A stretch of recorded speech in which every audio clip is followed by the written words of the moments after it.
Hola chicos, feliz sábado, bienvenidos a nuestro séptimo programa de Conectados. ¿Cómo andan? Hola, ¿cómo están? ¿Todo bien? Feliz sábado. Contenta después de la semana pasada con ese vivo que tuvimos, la verdad.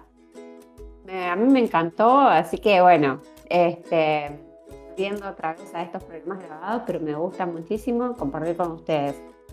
Agus, ¿cómo estás vos?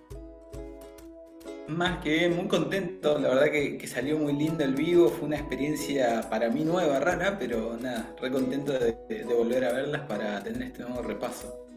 Lección número Y 7. nos quedamos con ganas de un siguiente vivo. Así que Seguramente, sí. próximamente, seguramente, Totalmente. y invitados. A mí me gustó mucho tener otra mirada, compartir esta experiencia con el pastor, creo que nos ayudó a enriquecernos, así que me gusta pensar en uno siguiente de esa manera. Seguro, sí. Para empezar, Sa, ¿querés hacer una oración? Dale, dale, vamos a orar. Querido Dios que estás en el cielo, te damos muchas gracias por este día, Señor. Gracias por este nuevo sábado que nos das, porque podemos juntarnos, Señor, a hacer este repaso de la lección. Pedimos que tu Espíritu Santo esté con cada uno de nosotros en este momento y que podamos aprender y sobre todo llevar a la práctica este mensaje que tenés para nosotros hoy. Oramos agradecidos en el nombre de Jesús. Amén. La lección de esta semana es como que le da un cierre, ¿no? O sea, básicamente sí, porque llega hasta la muerte de José, pero es como que pasamos de un José que de repente en una situación extrema, que sus hermanos lo golpean, lo quieren matar, que si no fue por Rubén, lo terminaban matando, a cuando se da vuelta totalmente la tortilla, vemos un poco también la actitud humana de José que agarra y como que empieza a pedirle ciertas, trata de investigar su corazón para ver si perdonarlos o no. Entonces como que es muy interesante estas dos situaciones o este paralelismo que se presenta en estas dos lecciones de José el que casi lo matan a José el que los puede matar. Entonces es muy interesante lo que se plantea en esta lección, comparación a la anterior. Sí, las vueltas de la vida, ¿viste lo que son? A mí me hizo pensar eso, digo, qué loco cómo en algún momento uno puede estar de un lado y en otro momento puedes estar en la vereda opuesta y como José con todo el poder de hacer algo en contra de alguien, ¿no? Y ahí se pone a prueba algo muy dentro nuestro a ver qué es lo que haría cada uno. Yo creo que es una lección muy fuerte, o sea, a mí me encanta la historia de José, es una de mis preferidas de la Biblia, porque toda la vida de él es súper inspiradora. Eh, y este José que nos encontramos en esta lección, no sé, es como que yo creo que es el momento donde más podemos aprender de él, porque pruebas todos podemos pasar, pero él como que se reivindicó en ese momento, ¿no? Y pudo hacer algo, o sea, una diferencia, algo que no se esperaba de él. O que tal vez, no sé, no es lo primero que nos sale, o no es el primer pensamiento, es decir, hacerles bien a las personas que te hicieron mal en un pasado. Sí, y cómo mediante la relación que tenía José con Dios logró mirar su situación con perspectiva. Y en un momento del relato, él les dice a sus hermanos, no importa lo mal que ustedes me trataron, no importa lo que intentaron hacerme, eh, todo esto Dios lo había preparado para que hoy yo salve su vida. No, a mí no me pasó nunca nada tan grande ni sentí tanto dolor como sufrió José, pero sí nos lleva a la vida cotidiana a decir cómo reacciono yo, cómo respondo yo cuando alguien me lastima, cuando alguien daña o hace algo que me genera este malestar. También es interesante pensar también cómo se nota, más allá de que toda la vida de José se nota totalmente una tendencia a tener una relación re fuerte con Dios, esa beta humana en la que él medio que investiga el corazón de sus hermanos a ver si realmente estaban arrepentidos. O sea, te perdono, pero en ese cachotante mi parte humana dice, a ver, mostrame que estás arrepentido realmente. Entonces como que también es interesante ver esa beta que es imposible como seres humanos sacarla, ¿no? Nada, me pareció interesante ver esa parte también. Como que tenía una lucha interna dentro, nos deja ver eso un poco la historia, ¿no? Esa lucha interna que se genera dentro de uno. Y a mí me pasó también que cuando empecé a leer la lección, yo me lo planteé esto de el perdón como algo intencional, como un acto intencional. ¿Cuántas veces nosotros hablamos de, bueno, sí, está bueno perdonar, nos hace bien, pero veamos la historia de José, ¿no? Siguiendo esto que vos decías, Agus, que lo que había sido la vida de José, como vimos la lección pasada, ahora José llega a un punto de su vida que él tiene todo a su favor, en ese punto que se encuentra con los hermanos, ¿no?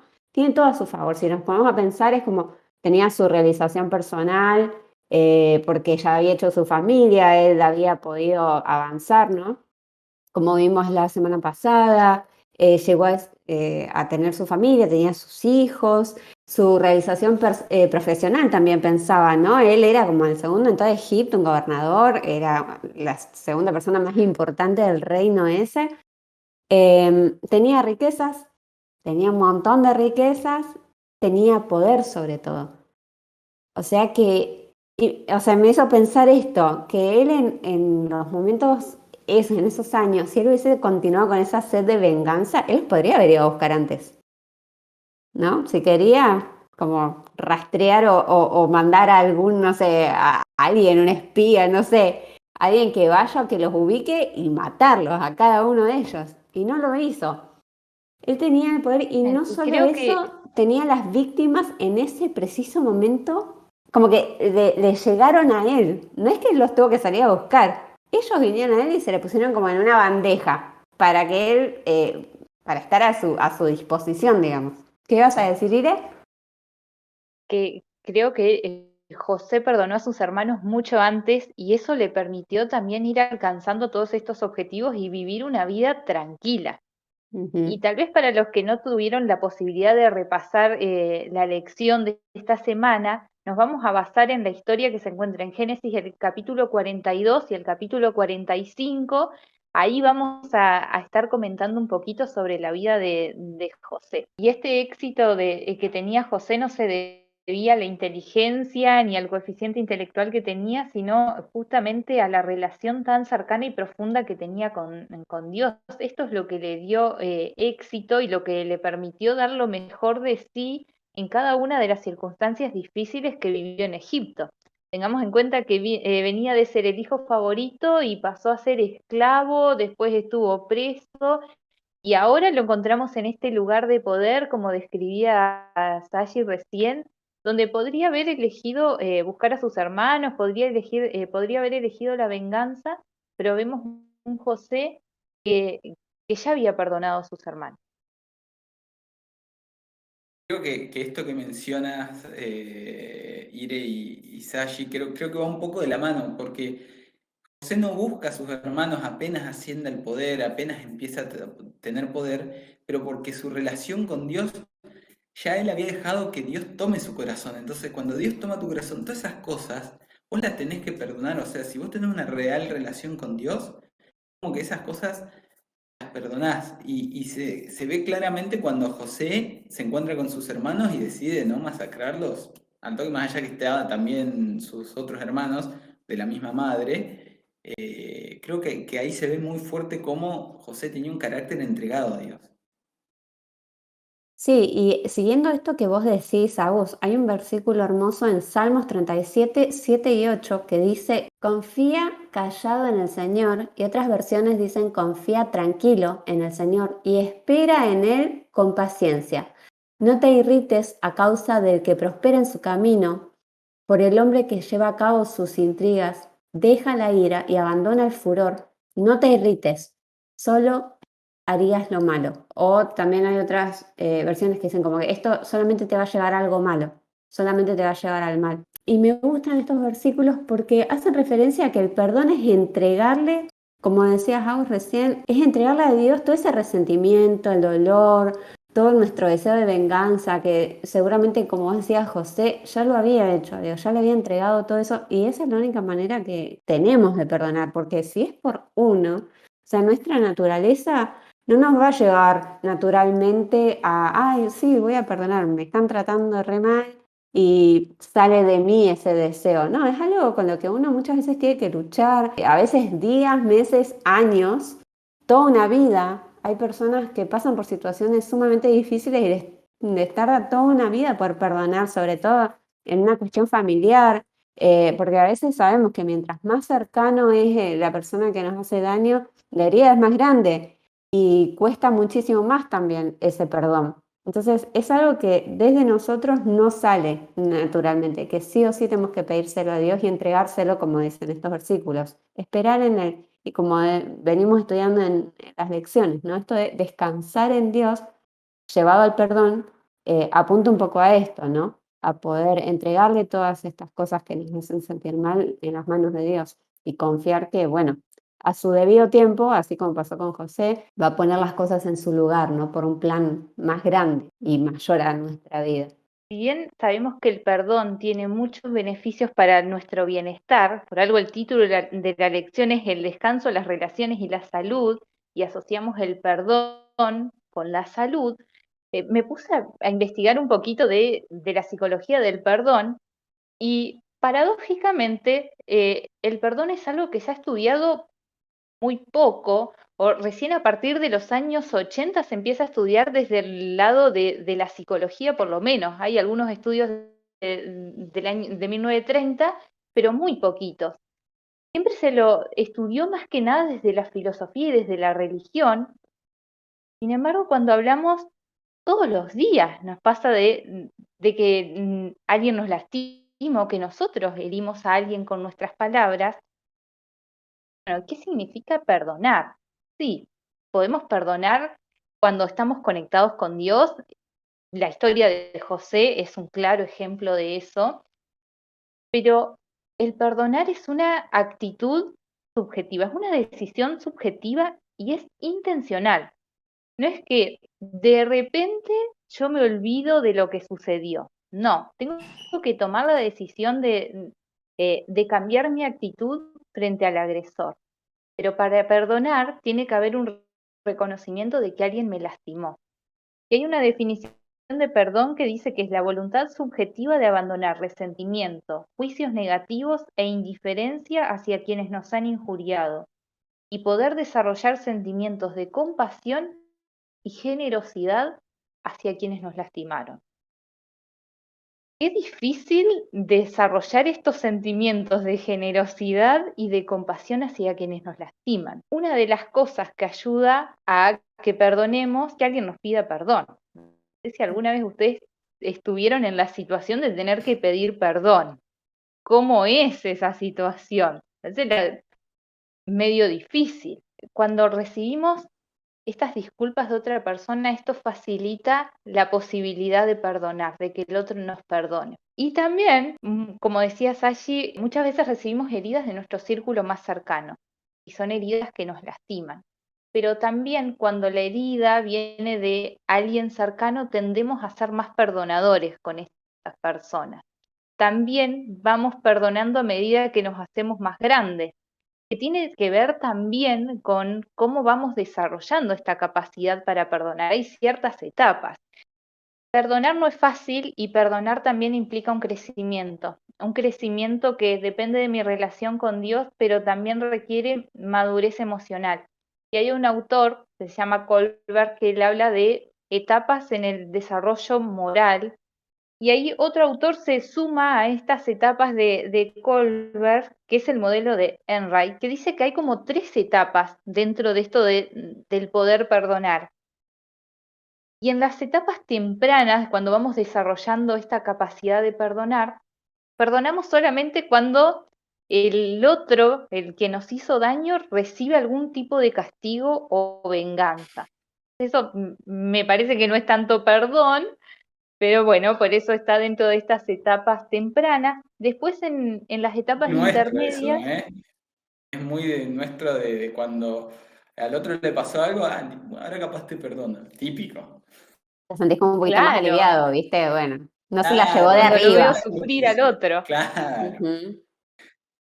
soy Después cristiano. están las etapas intermedias, cuando perdono porque siento cierta presión de alguien significativo para mí que me dice, no, ya perdonalo, tenés que dejar eso atrás. Y después están las etapas altas donde mi actitud de perdonar, para perdonar es incondicional. Y ese es el verdadero perdón que genera bienestar. Esto que decís, Ire, me hizo pensar, se me vino a la mente Mateo 5:44, que habla cuando Dios agarra y nos dice a todo, parafraseando, ¿no? Y llevándolo un poco a nuestra palabra, todo lo que nos hacen mal, a los que no queremos, a los que nos caen mal, que hace un chiste y ya lo tenemos recontra cruzado, es bendecilo, amalo, acércate a Él. Y eso es como increíble el desafío al que nos plantea Jesús. O sea, no sé si alguna vez tuvieron una persona que no querían mucho y se acercaron, hablaron con él, yo tuve una particularmente, y es increíble lo bien que te hace. Parece mentira, pero Dios sabe realmente lo que nos hace falta a nosotros y nos plantea ese desafío que en realidad no es cualquier cosa, es para que nosotros nos sintamos mejor y que Dios se pueda relacionar con esa persona viendo el cambio que puede hacer en nosotros, ¿no? Que nos acercamos inclusive cuando no nos llevamos bien. Es increíble ese desafío que nos plantea Dios. Y por algo Jesús lo dice también, ¿no? Porque a mí me hace pensar esto, que el primer beneficiado en perdonar es uno. O sea, Jesús nos da ese consejo porque nos quiere hacer bien, porque nos quiere ver bien. No porque, bueno, les voy a dar esto para torturarlos, no, porque sabe que es un alivio, sabe que es una mochila que uno se saca cuando puede perdonar, aún, como decía Ira recién, aún si el otro no nos pide perdón, o si es una persona que nos ha hecho daño y no tiene intenciones en restablecer esa relación, pero uno poder perdonar desde su lugar me parece súper importante. Saben que hay una frase que me llamó mucho la atención, me la anoté acá para compartirla, porque dice que no perdonar es como beber veneno mientras se espera que la otra persona muera. Es súper interesante esto, ¿no? Porque es como ver el otro lado. ¿Qué pasa cuando no podemos perdonar? Y al contrario de lo que venías diciendo recién, o sea, los perjudicados somos nosotros. Y bueno, ahí está Jesús, ¿no? Desafiándonos, pero con un propósito de bien para cada uno. Y acá me parece importante diferenciar perdón de reconciliación. Una cosa es perdonar y empezar a mirar al otro con compasión, que es un proceso interno, y otra cosa es la reconciliación y restaurar la relación. En el caso de José aparece la restauración de la relación, donde sí o sí tiene que haber un cambio en la forma como se relacionan, pero no siempre es así. ¿Qué pasa si, no sé, en situaciones de abuso, de mucha violencia familiar, eh, y no se puede restablecer una relación? ¿Significa que no hay perdón en ese caso?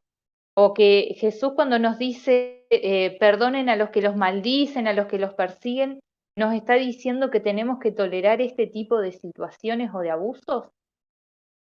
Sí, con respecto a esto que plantea Cire, en el libro complementario nos habla de algunos casos históricos, que después de la Segunda Guerra Mundial, por ejemplo, cuando se enjuició a muchos de los soldados que habían estado a cargo de todas las atrocidades que se hicieron en Alemania, en los nazis, y dice que muchas de las personas, nada, como que en el fondo sabemos que para que haya una reconciliación primero tiene que haber justicia. Y esa frase yo me la había marcado porque es como que la justicia es un requisito para la reconciliación. Eso por un lado. Y por otro tenemos un versículo donde Jesús nos dice en Mateo 25:40 de que todo lo que hicieron alguna de las personas, o sea, de los hermanos más pequeños, dice que se lo decimos a Jesús. Todas las cosas malas que se hacen a uno de los hijos de Dios, Dios lo toma como que se lo estamos haciendo a él directamente. Entonces, en un caso así de abuso, yo creo que es muy delicado. Es importante perdonar, pero también necesitamos, si estamos al lado de una persona que está sufriendo abuso o maltrato, ponernos de su lado y actuar para buscar esa justicia también, ¿sí?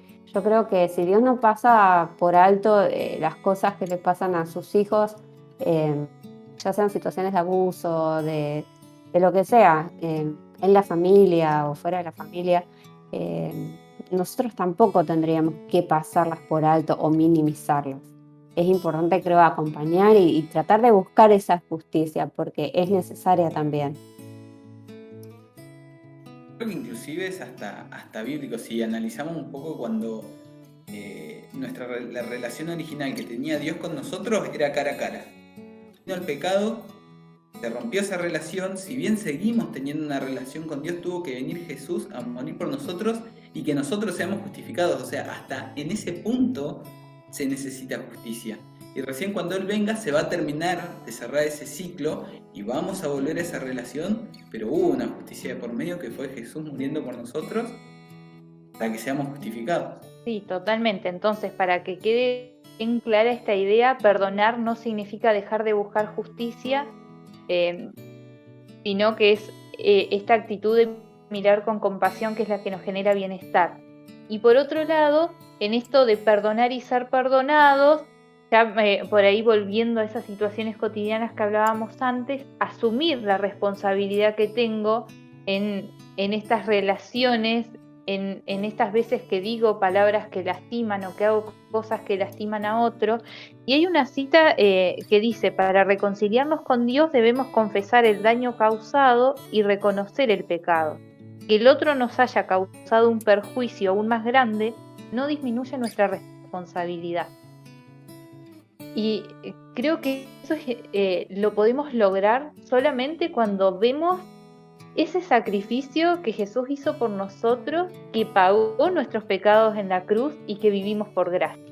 Cuando logro ver que Jesús perdona cada uno de mis pecados, ahí puedo lograr perdonar a los demás, porque no puedo pedir misericordia cuando yo no hago lo mismo con las personas que me rodean. José fue reconocido como representante de Cristo, con cómo accionó, con su forma de actuar, con su forma de perdonar. Y esto me dejó pensando en cuánto represento yo a Jesús en mi vida cotidiana. Creo que ahí nos deja un desafío para todos durante la semana, lo cual los invitamos a que si alguno puede llevarlo adelante, nos lo comparta siguiéndonos en todas las redes sociales, tanto en Instagram como en YouTube, que aparecemos como Iglesia Central Neuquén. Bueno, los esperamos el próximo viernes, así podemos escuchar alguna de sus experiencias frente a este desafío que nos planteó Ire. Y bueno, chicas, nos vemos el viernes que viene y un placer como siempre hacer este repaso con ustedes. Igualmente, chicos, que pasen lindo, buena semana para todos y nos estamos viendo en el próximo Conectados. Nos vemos. Chao, chao. Chao.